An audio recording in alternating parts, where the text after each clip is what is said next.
بسم اللہ الرحمن الرحیم، صفحہ نمبر 435۔ بات چل رہی ہے بچے کی تربیت کا حقدار کون ہے۔ تو بتایا گیا ہے کہ سب سے پہلے حق رکھنے والی ماں ہے، وہ نہ ہو تو نانی ہے، وہ نہ ہو تو دادی ہے، وہ نہ ہو تو پھر کون ہے بھائی؟ بہنیں ہیں، وہ نہ ہو تو پھر خالہ ہے، پھر پھپھواں ہیں، ٹھیک ہے نا بھائی؟ الا الجد اذا كان زوجها الجد لانه قائم مقام ابيه فينظر له۔ یہاں پہ بتایا گیا ہے کہ ہر وہ جس نے ان لوگوں میں سے شادی کی تو اس کا حق ثابت ہو جاتا ہے، بول دیا جاتا ہے۔ ہر وہ جنہوں نے مگر ایک یہاں پر جدہ کا لفظ استعمال کر رہے ہیں، الا الجدہ اذا كان زوجها الجد، مگر یہ کہ جدہ جب کہ اس کا شوہر جد ہو۔ کیا مطلب بھائی؟ مطلب یہ سنو غور سے ذرا۔ ایک بچہ تھا، وہ بچے کے ماں باپ میں تفریق ہو گئی، اس کی ماں کسی اور جگہ سے کسی اور سے نکاح کر لی، تو مستحق ختم ہو گیا، کیونکہ شوہر تو جو ہے اس کو ٹیڑھی نظر سے دیکھتا۔ شدرن کا مطلب وہی تھا، شدرن کا مطلب سختی کی نظر سے دیکھتا، نظرن کا مطلب ہے کہ تھوڑا سا دھیان دیتا لیکن کیا کرتا ہے؟ ٹیڑھی نظر کرتا ہے، سختی سے کے ساتھ اس سے پیش آتا ہے، اس واسطے اس کے پاس رہنا ہے۔ تو پھر کس کے پاس رہنا ہے؟ نمبر کس کا آتا ہے اس کے بعد؟ ماں کے بعد نانی کا نمبر آتا ہے۔ تو نانی بھی کسی اور سے شادی کر لی، تب کیا کریں گے؟ نانی بھی شادی کر لی، اس کا حق بھی ختم ہو جاتا، نہیں ہو جاتا؟ یہاں پر بتا رہے ہیں وہ کوئی اور جس سے انہیں کر لی نا، وہ مان لو ان دادا رہ گیا، انہیں کون رہے گا؟ دادا رہے گا، تو ٹھیک ہے نا؟ کیوں ٹھیک ہے؟ نانی مطلب نانی، نانا کی بیوی، نانا مر گئے تھے تو انہیں شادی کرنے کے بعد کسی کو ڈھونڈی تو کون نکلے؟ وہ یہ بچے کے دادا نکل گئے، تو ایسی صورت میں پھر اس کا حق ثابت نہیں ہوتا، بولنا چاہ رہے ہیں۔ کیوں؟ کیونکہ باپ کا باپ ہے نا بھائی، باپ کا باپ ہے، وہ حقیقی نانا تو نہیں ہے لیکن ادھر حقیقی دادا ہو گیا ہے۔ تو اس طرح پر جدہ اگر کسی اور سے شادی کر لی، وہ اتفاقاً جد رہ گیا، تو پھر اس کا بچے کی تربیت کا حق ثابت نہیں ہوگا، بولنا چاہتے ہیں۔ آئی بات سمجھ میں؟ الا الجدہ، مگر یہ کہ جدہ جب اس کا شوہر کون ہو؟ جد ہو، ٹھیک ہے؟ کیوں؟ لما روینا، جیسے کہ ہم نے روایت کیا ہے، کیونکہ جد زیادہ حقدار ہے۔ وَلِأَنَّ زَوْجَ الْأُمِّ إِذَا كَانَ أَجْنَبِيًّا، نہیں سوری، اوپر چلے گیا، پھر نیچے آنا ہے۔ مگر جدہ جب کہ اس کا شوہر جد ہو، لِأَنَّهُ قَائِمٌ مَقَامَ أَبِيهِ، اس لیے کہ وہ اپنے اس کے باپ کا قائم مقام ہے۔ فَيَنْظُرُ لَهُ، تو اس کی طرف کیا کرے گا؟ وہ شفقت کرے گا، نظر زوئے سے شفقت سے دیکھنا۔ وَكَذَلِكَ كُلُّ زَوْجٍ هُوَ ذُو رَحْمٍ مَحْرَمٍ مِّنْهُ، اسی طرح ہر شوہر کہ جو ذو رحم محرم ہو اس کا، لقیام الشفقت، شفقت کے قائم رہنے کی وجہ سے، نظرا الی القرابۃ القریبہ، نظر کرتے ہوئے قریبی قرابت کی طرف، جیسے ہوتا نا بھائی، باپ کا انتقال ہو گیا، حدیث شریف میں بھی آتا ہے کہ اگر کوئی آدمی انتقال کر گیا تو اس کی بیوی سے نکاح کون کرے؟ سب سے زیادہ مرحوم کا بھائی کرے، دیور یا جیٹ شادی کر لے، بہت بڑی فضیلت ہے اس کے اندر فضیلت۔ اب ان بچوں کی تربیت جو ہے چونکہ ماں بھی کر لے سکتی ہے، اور باپ بھی کون ہے؟ چچا سے سگا اس کا یا تایا ہی ہے، کوئی مشکل ہے کیا اس کے لیے؟ مشکل نہیں، اس واسطے کتنی بہترین حکمت ہے۔ دیکھو میں ایک جگہ رائے بھی دیا ایسا، یہ کیا بول رہے ہیں آپ، لڑائی ہو جاتی خاندان میں، بول رہا ہوں کیا گناہ کی رائے دیا میں، حدیث میں ایسا بتایا بھائی، بولا ہمارے رشتے داروں میں ایک کا انتقال ہوا، نوجوان بچے کا انتقال ہوا، وہ بیچارے کو جو ہے بچے دو بچے شاید، ہاں 2 بچے ہیں اس کو، اب اس کی بیوی لڑکی ہے، کم عمر لڑکی ہے، چھوٹے چھوٹے 2 بچوں کو لے کے اپنے کہاں جا سکتی؟ مرحوم کا بھائی ہے، اس کی لڑکی بھی دیکھ رہے تھے، میں بولا بھائی اس کو ہمت کر کے اپنی بھابھی سے نکاح کر لو، بولو ارے ہو سکتے ایسا، بول رہا ہوں کہ جرم ہے، سنت ہے جی، ہوں گی سنت مگر نہیں ہو سکتا ایسا، بول کے بولو کیا بولیں؟ اگر وہ ہو جاتا تو جو ہے تھوڑی قربانی ہوتی تھی اس بچے کی، مگر بھتیجے اس کے حقیقی بھتیجی ہے نا بھائی، انہیں بھتیجوں کو نہیں چاہتا، محبت نہیں کرتا، بالکل چاہتا تھا، محبت کرتا، کچھ بھی ہو سکتا تھا۔ اب وہ بچی جو ہے وہ بچوں کو چھوڑ کے کہاں نکاح کریں گی، یا جو ہے وہ بچوں کو چھوڑے بغیر اس سے نکاح کیسا ہو سکتا؟ بچوں کی زندگی تو چلیے یہاں پہ رہے تو کچھ بھی ہو سکتا تھا، بڑی افسوس کی بات ہے۔ اور اس چونکہ ہم لوگ اسلامی صحیح دیکھا گیا تو کیا ہے میاں، ہم لوگ اسلام کس کو سمجھ بیٹھے معلوم ہے؟ صرف جو ہے چند رسومات کو اسلام سمجھتے ہیں ہم لوگ، چند، ہاں بھائی تم مسجد کو جاؤ، یہ کرو وہ کرو، رمضان آیا روزہ رکھ لو، اور جو ہے پیسے خوب آ گئے، پیسے خوب آ گئے حج کو چلے جاؤ، اور پیسے آئے بار بار چکر لگاتے رہو کعبۃ اللہ کی، یہ رسم کر لو، بقیہ جو چاہے وہ کر لو۔ اسلام وہ نہیں ہے، اسلام کیا ہے؟ وے آف لائف، زندگی کیسی گزارے اس کا طریقہ کار ہے۔ اسی طریقہ کار میں ایسی بہت ساری ہدایتیں ہیں۔ نبی صلی اللہ علیہ وسلم کی حیات مبارک میں کئی ایسے لوگوں کی شادیاں ہو گئی، کیسے؟ بلکہ لے پالک کی بیوی ان کے انتقال کے بعد آپ صلی اللہ علیہ وسلم نے کر کے بتایا، پورا رواجوں کو توڑ کے، زید رضی اللہ تعالیٰ عنہ کی ہاں شہادت کے بعد، وفات کے بعد جو بھی ہو، نبی صلی اللہ علیہ وسلم نے ان کی بیوی سے عدت گزارنے کو نکاح فرما نہیں فرما، نکاح فرما، حالانکہ کتنی سختی کے ساتھ مخالفت ہے، ارے بیٹے کی بیوی سے نکاح کر رہے ہیں، بیٹا ہوا نہیں، وہ بیٹا ہے ہی نہیں، ایسا کیا بول رہے ہیں؟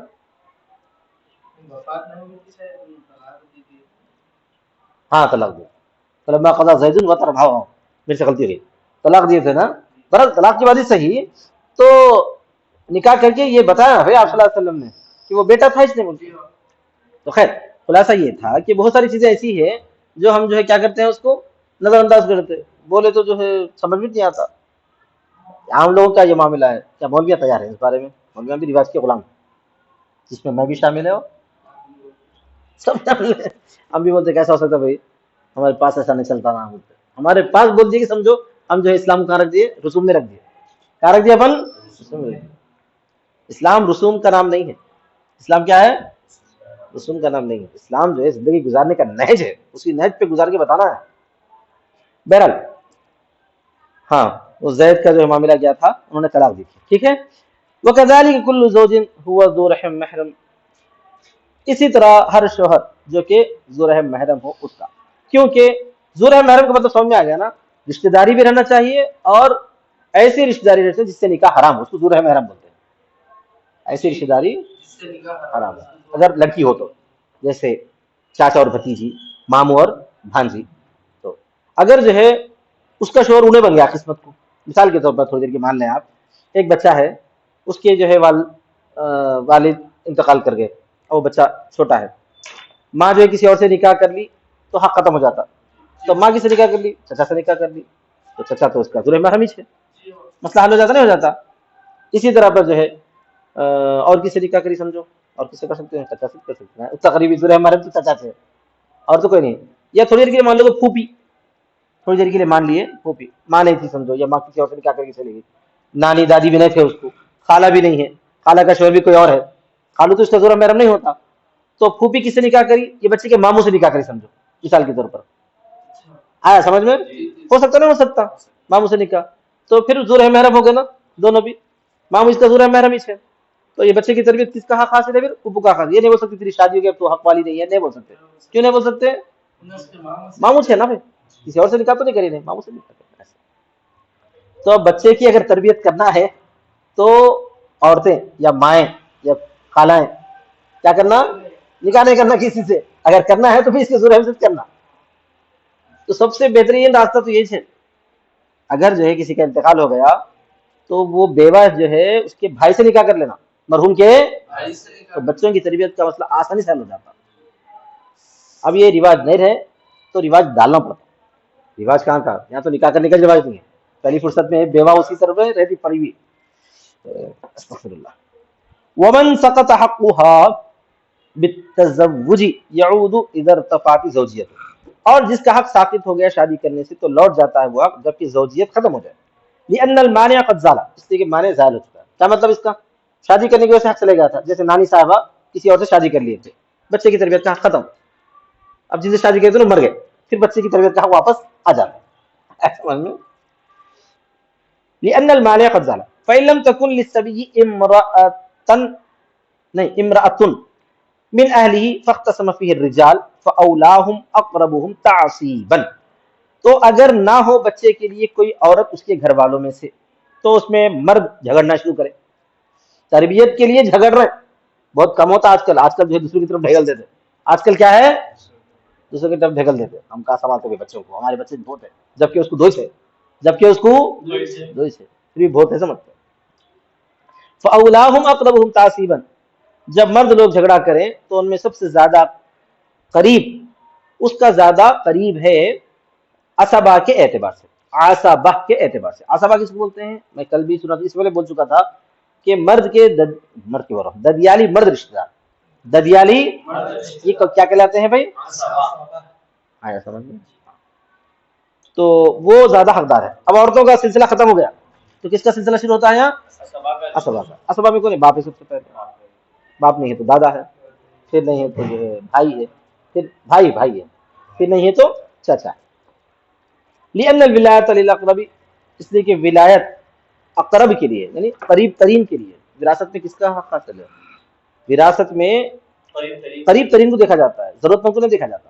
پہلے دادا باپ کو دیکھا جاتا ہے، پھر اس کے دادا، ہاں ضرورت مند کو نہیں دیکھا جاتا۔ کس کو دیکھا جاتا ہے؟ قریب ترین کو دیکھا جاتا ہے۔ ضرورت مند تو دوسرے بہت سارے رہتے ہیں، ان کو تھوڑی ملتی۔ سمجھ میں آ گیا نا؟ یہ جملہ یاد رکھنا، ضرورت مند کو نہیں دیکھا جاتا، قریب ترین کو دیکھا جاتا ہے۔ وقد عرف الترتیب فی موضعہ، ترتیب جان لی گئی ہے اس کی جگہ میں۔ غیر ان الصغیرۃ لا تدفع الی عصبۃ غیر محرم، مگر یہ کہ چھوٹی بچی نہیں دی جائے گی غیر محرم عصبہ کی طرف۔ چھوٹی بچی کا مسئلہ الگ ہے، بچی محرم عصبہ کی طرف تو دی جائیں گی، غیر محرم کی طرف نہیں دی جائیں گی۔ محرم کون کون رہتے ہیں؟ باپ، دادا، بھائی، یہ سب محرم ہے، چچا بھی محرم ہے، لیکن چچیرا بھائی غیر محرم ہے۔ تو بچی اگر چھوٹی ہے تو اس کو چچیرے بھائی کو نہیں دینا چاہیے۔ کا مولا العتاقہ و ابن العم، بول رہے ہیں خود، مولا العتاقہ ہے، ابن عم۔ مولا العتاقہ کا مطلب ہے کہ آزاد کیا ہوا، آزاد کیا ہوا بھی کون ہے؟ عصبہ ہے۔ سمجھ میں آ گیا نا سب؟ ایک غلام جو ہے، ایک چھوٹی سی بچی اس کی باندھی تھی، اس کو آزاد کر دیا، اب اس کے رشتے دار کوئی بھی نہیں اس بچی کی تربیت کرنے کے لیے، تو کون رہتا؟ مولا ہی کو دینا چاہیے عصبہ کی ترتیب، مگر نہیں دے سکتے۔ کیوں نہیں دے سکتے؟ اس لیے کہ غیر محرم ہے۔ اب تک مولا تھا، اب مولا تو نہیں، آزاد کر دیا نا۔ کیا کر دیا؟ آزاد کر دیا، غیر محرم ہوتا ہے۔ اور اسی طرح چچارا بھائی، تحرزا عن الفتنہ، فتنے سے بچتے ہوئے۔ آگے دیکھو، والام والجدۃ احق بالغلام۔ اچھا اب یہاں پر چھوٹے بچے کے حقدار بول رہے ہیں، کب تک چھوٹے بچے وہ تو کب تک؟ بولو جی، کب تک؟ بچہ بالغ ہونے تک، یا اس کی کوئی عمر کی حد ہے وغیرہ، اس کی تفصیل آ رہی ہے۔ ماں اور دادی، ماں اور جدہ پر جدت بول کے چلیں گے، ہاں۔ احق بالغلام حتى ياكل وحده ويشرب وحده، بچے کے زیادہ حق رکھتے ہیں یہاں تک کہ وہ تنہا کھائے اور تنہا پیے اور تنہا کپڑے پہنے اور تنہا استنجا کرے، یعنی خود کی اپنی ضروریات کر سکتا ہو۔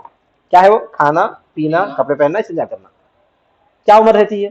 ہمارے فقہا جو ہے 7 سال کی عمر بتائے، کیا بتائے؟ 7 سال کی عمر بتائے۔ اس سے پہلے 5 سال کا 6 سال کا بچہ بھی جو ہے ضرورت کو جا کے دھو لے نہیں سکتا۔ سمجھ میں آ گیا نا؟ آواز دیتا بیٹھ کے وہاں سے ہو گیا ہوگی چیختا، سمجھ میں آ گیا؟ وفی الجامع الصغیر حتی یستغنی فیأکل وحدہ، جامع صغیر میں لکھا ہوا ہے یہاں تک کہ مستغنی ہو جائے۔ مستغنی ہو جائے کا مطلب کیا ہے؟ وہ اب اس کو جو ہے اپنے بڑوں کی خدمت کی ضرورت نہیں پڑ رہی، ماں کی، تو یہاں تک کہ وہ اکیلا کھا سکتا ہو اور پی سکتا ہو اکیلا اور پہن سکتا ہو اکیلا۔ والمعنی واحد، مطلب ایک ہی سے دونوں کا۔ لأن تمام الاستغناء بالقدرۃ علی الاستنجاء، استنجا کچھ بنائے بنیاد، اس لیے کہ مکمل استغناء استنجا پر قدرت سے ہوتا ہے۔ استنجا پر قدرت کا مطلب ہے کہ صفائی کرنا، استنجا جو ہے صفائی کرنے کا نام ہے، نجاست کو دور کرنے کا نام کیا ہے؟ استنجا۔ وہ وجہ یہ ہے کہ انه استغنى اذا استغنى يحتاج الى التأدب والتعلق بآداب الرجال واخلاقهم، اس کی وجہ یہ کہ جب وہ مستغنی ہو جاتا ہے، یعنی کہ خدمت سے مستغنی ہو جاتا ہے، تو اس وقت وہ ادب اور اخلاق کا محتاج ہوتا ہے، مردوں کے ادب کے ذریعے، مردوں کے ادب۔ اب انہیں باپ کی ضرورت ہے اس کو، اب تک کسی ضرورت تھی؟ اب کسی ضرورت رہے گی؟ اب 7 سال کے بعد اس کو رب دینا نا بھائی، کھانا پینا تو سیکھ لیا، اب اس کے بعد جو ہے اخلاق، بات چیت وغیرہ وہ کون سکھا سکتے ہیں؟ باپ سکھا سکتا ہے۔ والاب اقدر علی التعدیب والتثقیف، اور کیا کہتے ہیں، باپ زیادہ قدرت رکھتا ہے ادب دینے پر اور ثقافت، تہذیب سکھانے پر۔ ثقافت کسے بولتے ہیں؟ والخصاف قدر الاستغناء ب7 سنین اعتبارا للغالب، اور خصاف ابو بکر خصاف ہیں ایک بہت بڑے فقیہ، اور سب اس پر اعتبار کریں کہ انہوں نے استغنا کو مقدر مانا ہے 7 سالوں میں، غالب کا اعتبار کرتے ہوئے، غلبے کا اعتبار کرتے ہوئے۔ حالانکہ حدیث شریف کا لفظ نہیں 7 سال، غلبے کا اعتبار کیا گیا۔ ہاں اگر کسی علاقے میں سمجھو 7 سال میں بچے مستغنی نہیں ہوتے تو وہاں پر پھر بڑھا دیا جا سکتا ہے، یہ سمجھ میں آ گیا نا؟ 7 کی بجائے 8 9 ایسا بول سکتے ہیں۔ ٹھیک ہے، یہ تو ہوگا بچے کے بارے میں، غلام۔ بچی کے بارے میں کیا ہے؟ والام والجدۃ احق بالجاریۃ حتی تحید، ماں اور جدہ چاہے وہ دادی ہو چاہے نانی ہو، وہ بچی کا زیادہ حق رکھتے ہیں یہاں تک کہ وہ حیض والی ہو جائے، یہاں تک کہ وہ یعنی بالغہ ہو جائے، بالغ ہونے تک بچی کا رہنا ماں کے پاس رہنا۔ لأن بعد الاستغناء تحتاج الى معرفة آداب النساء، اس لیے کہ استغنا کے بعد انہیں کیا وہ ہوتی ہے، ضرورت پڑتی ہے اس کو عورتوں کے آداب کی پہچان کی ضرورت پڑتی ہے اس کو۔ مستغنی ہونے کے بعد اس کو کیا ہونا چاہیے؟ اب باپ جو ہے ادب نہیں سکھا سکتا بچیوں کو، کون سکھا سکتے وہ؟ ماں سکھا سکتی ہے۔ والمرأة على ذلك اقدر، اور مرد عورت اس پر زیادہ قدرت رکھتی ہے۔ وبعد البلوغ تحتاج الى التحسین، پھر بالغ ہونے کے بعد پھر انہیں باپ کی طرف جانا، بالغ ہونے کے بعد طرف جانا، کیونکہ اس وقت اس کی سیکورٹی کا مسئلہ رہتا، خالی عورت رہے تو کوئی بھی جو ہے وہاں پہ بری نگاہ ڈال سکتا، اس وقت کون رہنا اس کے لیے؟ باپ رہنا سیکورٹی کے لیے۔ سمجھ میں آ گیا؟ والحفظ، اس لیے کہ اس کی حفاظت، تحسین اور حفظ دونوں بھی ایک ہی معنی ہے، حفاظت، شادی کرنا اور اس کی حفاظت کرنا۔ والاب فی اقوا واہدا، اور باپ اس میں زیادہ قوت رکھتا ہے اور ہدایت رکھتا ہے۔ وعن محمد انها تدفع الى الاب اذا بلغت حد الشهوه، امام محمد سے ایک روایت ہے کہ وہ باپ کی طرف دی جائے گی جبکہ وہ حد شہوت کو پہنچائے، سیانت کی طرف حاجت کے تحقق کی وجہ سے۔ حد شہوت کو پہنچے کا مطلب یہ کہ چاہے بالغ نہ ہو لیکن دیکھے تو جو ہے شہوت محسوس ہوتی ہو، اس کو بولتے ہیں حد شہوت کو پہنچنا۔ تو خلاصہ کیا ہوا اوپر کے اعتبار سے؟ بچہ ہو یا بچی 7 سال تک تو ماں کے پاس رہیں گے تفریق کے بعد، پھر اس کے بعد بچہ جو ہے باپ کے پاس آ جائے گا 7 پورے ہونے کے بعد، اور بچی بالغ ہونے تک ماں کے پاس رہیں گی، اس کے بعد پھر باپ کے پاس آ جائے گی۔ اصل میں اب یہاں تھوڑا پیچیدہ ہو جاتا مسئلہ، یہاں شرعی اعتبار سے ہم دیکھیں گے تو جو ہے 15-16 سال میں بچیاں بالغ ہو جاتی ہیں اور اس کے فوراً بعد ان کو نکاح کرنے کی فکر کرتے ہیں، تو فکر کرنے والا کون رہتا بھائی؟ باپ رہتا۔ اگر جہاں کا ماحول جو ہے اتنا جلدی نکاح کرنے کا نہیں ہے، 20 سال لگ سکتے ہیں نکاح میں، اور باپ کے پاس رہ کے جو ہے عورتوں کے آداب وغیرہ بچی نہیں سیکھ سکتی، تو پھر بہتر ہے کہ انہیں ماں کے پاس ہی رہے اور باپ کو جو ہے سمجھا دلا۔ شریعت اعتبار سے اس کا حق تو ہے بلا لینے کا، مگر وہاں پر بچی کو نقصان ہو سکتا تو پھر ماں کے پاس ہی رہنا زیادہ بہتر ہے۔ آئی بات سمجھ میں؟ ٹھیک ہے صاحب۔ ومن سوى الام والجدة احق بالجارية حتى تبلغ حد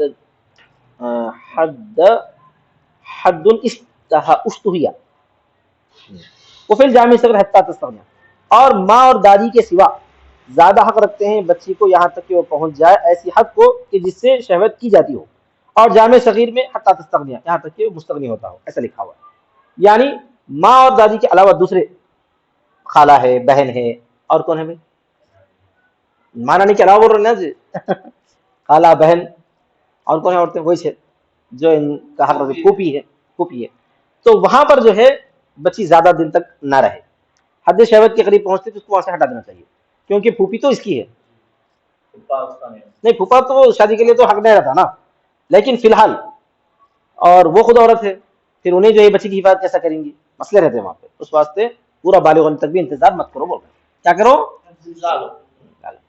اسی طرح حتیٰ تستغنیہ کا لفظ جامع صغیر میں، لأن لا تقدر على استخدامها، اس لیے کہ وہ اس کی خدمت لینے پر قدرت نہیں رکھتی، ولہذا لا تواجر على الخدمت، لہذا اس کو اس کی خدمت کا اجر بھی نہیں ملتا، فلا يحصل المقصود حاصل نہیں ہوتا، بخلاف خدمت الام والجدۃ لقدرتهما علیہ شرعا، برخلاف ماں اور دادی کے ان دونوں کی اس پر شرعاً قدرت کی وجہ سے۔ یہاں کیا بتانا چاہتے ہیں بولے تو ماں اور نانی جو ہے اس کی شرعاً خدمت کرتے ہیں، اور انہیں بھی ان دونوں کی شرعاً خدمت کرنا چاہیے۔ دوسرے کی خدمت کیوں کرنا بھائی؟ دوسرے کام لیے تو غلط ہے نا، بچی سے کام لینا وہ لوگ کیا بول رہے ہیں؟ ہاں یہاں تک بات ختم ہو گئی۔ والامۃ، اچھا باندی کا کیا قصہ ہے؟ اذا اعتقها مولا، جسے اوپر ہم ذکر کریں نا، باندی جب اس کو آزاد کر دیا اس کا مولا، وام الولد اذا اعتقت کالحر فی حق الولد، اور ام الولد جب وہ آزاد ہو گئی تو بچے کے حق میں آزاد کی طرح ہے، لانہما حرتان، اس لیے کہ وہ دونوں کی کیا ہے؟ آزاد ہے، او اس کے بعد کیا ہے؟ ہاں او ان ثبوت الحق، نہیں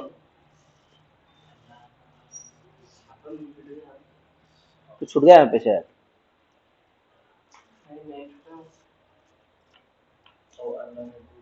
پر کتاب کہاں بتاؤ؟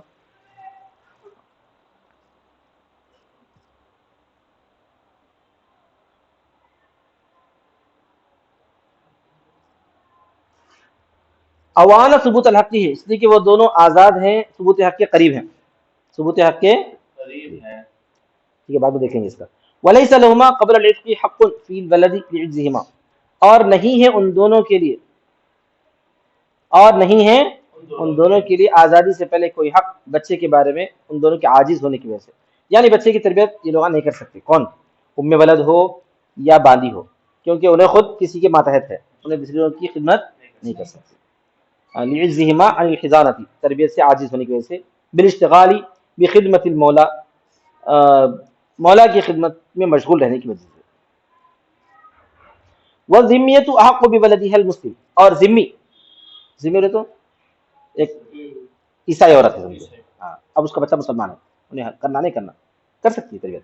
احق بولدها المسلم ما لم يعقل، وہ جو ہے اپنے مسلم بچے کی تربیت کرے گی جب تک کہ وہ دینوں کو سمجھ نہیں سکتا، ما لم يعقل الادیان، جب تک کہ وہ دینوں کو سمجھ نہیں، بالکل چھوٹا ہے اس کو نہیں معلوم، صلیب نہیں معلوم وغیرہ وغیرہ نہیں معلوم، تو کر سکتا ہے۔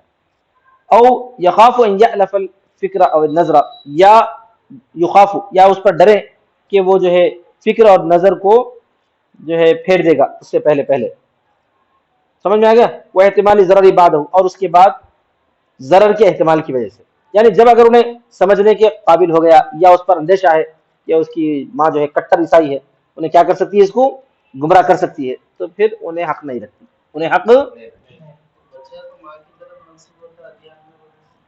کون سے ادیان میں؟ دین میں ماں کی طرف تک منسوب ہوتا ہے، باپ کی طرف منسوب ہوتا ہے، جو سب سے بہتر دینوں کی طرف منسوب ہوتا ہے، ایسا ہے۔ ولا خیار للغلام والجاریہ، غلام اور جاریہ کو کوئی اختیار نہیں ہے، کیا مطلب بھائی؟ وقال شافعی لہما الخیار، نبی صلی اللہ علیہ وسلم خیرہ، اچھا غلام اور جاریہ کو کوئی اختیار نہیں ہے کا مطلب یہ کہ یہ بچہ ہے اور بچی ہے، انہوں کسی کو جو ہے اپنی طرف سے جانا چاہے تو نہیں جا سکتے، سمجھ میں آ گیا؟ جیسے آج کل عدالتوں میں ہوتا، ماں باپ کی تفریق ہونے کے بعد بچے کو پوچھ سکتے ہونا کہاں رہتا بیٹے، بچہ بولا میں امی کے لیے رہتا ہوں، امی کو دے دیتے، میں باوا کے لیے رہتا ہوں تو باوا کو دے دیتے، تو امام شافعی نے بھی اختیار دیا ہے ویسے ہی۔ احناف بولتے ہیں کہ نہیں، بچے کو کوئی اختیار نہیں، بچی کو اختیار نہیں، شرعی جو اختیار ہے وہی، بچوں کو کیا معلوم بھائی، جو زیادہ چاکلیٹ دلاتے باوا اچھا آئس کریم کھلاتے تو باوا کی طرف منسوب ہو جاتا ہوں، اس کو کیا معلوم، آئی بات سمجھ میں؟ بچے کو اور بچی کو اختیار نہیں، قال شافعی لہم الخیار، وہ کہتے ہیں امام شافعی کہتے ہیں ان کو اختیار ہے، اس لیے کہ نبی صلی اللہ علیہ وسلم نے اختیار دیا ہے، ورنہ انه لقصور عقله يختار من عنده الدعاة لتخلیته بینه وبین اللعب، ہماری دلیل یہ ہے کہ وہ اپنے عقل کے قصور کی وجہ سے، عقل کے قصور کی وجہ سے پسند کرتا ہے اپنے پاس سے دعت کو، کس کو پسند کرتا ہے بھائی؟ دعت کو، دعت کا مطلب ہے کہ جو اس کو زیادہ بلائے اس کو، لتخلیته بینه وبین اللعب، کیونکہ چھٹکارے کو زیادہ پسند کرتا ہے، کس کو پسند کرتا ہے؟ چھٹکارے کو زیادہ پسند کرتا ہے، یعنی جگڑ بندی جان نہیں رہتی، میں وہاں رہنا چاہتا ہوں سمجھتا ہوں، کیا سمجھتا؟ نہیں رہتی، وہاں رہتا ہوں سمجھتا، کیوں؟ کیونکہ انہوں مصروف رہتے اپن جو ہے جو چاہے کر سکتے انہیں، اس کے علیحدہ کر دینے کی وجہ سے اس کے اور کھیل کے درمیان فلا يتحقق النظر، لہذا بچے کی رائے پر اگر فیصلہ کرے تو شفقت ثابت نہیں ہوگی۔ وقت صح ان صحابہ لم يخيروا، اور یہ بات صحیح ہے کہ صحابہ نے اختیار نہیں دیا تھا۔ وَأَمَّا الْحَدِيث فَقُلْنَا قد قال صلی اللہ علیہ وسلم اللهم اهده ووفق لاختیاره الانظر بدعائه علیہ السلام اور يحمل على ما كان اذا بالغا، اچھا، اور بہرحال حدیث میں جو آیا ہے صحابہ نے اختیار نہیں دیا تھا بلکہ وہ ہماری دلیل ہے، حدیث میں جو نبی صلی اللہ علیہ وسلم نے اختیار دیا تھا اس کی دو ترجیح کی گئی ہے، ایک تو یہ کہ آپ صلی اللہ علیہ وسلم نے اس بچے کو کے لیے دعا کی تھی اللهم اهده، کیا اللہ اس کو ہدایت دے، یہ اچھے کو اختیار کر لے، تو بچہ اچھے کو اختیار کر لیا تھا، اس واسطے آپ صلی اللہ علیہ وسلم نے اس کی اجازت دی ہے، نبی صلی اللہ علیہ وسلم کی اس کے اوپر خصوصی توجہ تھی۔ یا دوسرا یہ ہے کہ وہ بچہ نہیں تھا، اس وقت بالغ ہو چکا تھا، اس وقت بالغ ہو چکا تھا، اس کے بعد بحث کر لیتے ماں باپ، اس وقت کیا کر رہے تھے، بالغ ہونے کے بعد تو بچے اختیار سے نہ تھے، بالغ سے پہلے تک یہ بحث ہے، بحث کیسے ہے؟ ہاں بالغ ہونے کے بعد بچے کو اختیار ہے، بچی کو نہیں ہے، بچی کا رہنا ہے باپ کی پاس ہی رہنا ہے، سمجھ میں آ گیا نا سر؟ بالغ ہونے کے بعد شادی تک، تو اے اللہ ہدایت دے اس کو، تو اس نے اختیار توفیق دی اس کو شفقت والے اختیار کی وجہ سے، آپ صلی اللہ علیہ وسلم کی دعا کی وجہ سے، یا اس کو محمول کیا جائے گا اس پر جبکہ وہ بالغ ہو چکا تھا۔ وآخر دعوانا الحمدللہ رب العالمین۔